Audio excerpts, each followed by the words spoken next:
షర్మిలకు ఓటు వేయమని అడుగునున్న బ్రదర్ అనిల్.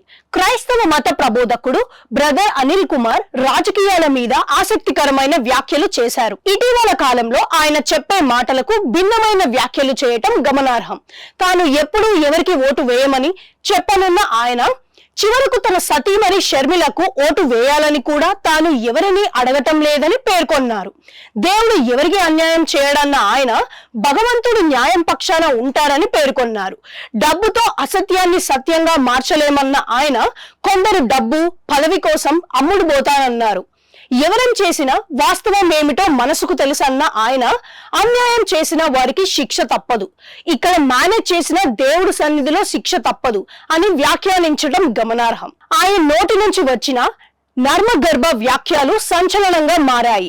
వివేక హత్య వ్యవహారం ఏపీ ఎన్నికల్లో ప్రధాన అంశంగా మారటం, ముఖ్యంగా కడప జిల్లాలో వైఎస్ వివేక హత్య నేపథ్యంలో వైఎస్ ఫ్యామిలీగా రెండుగా విడిపోవటం తెలిసిందే.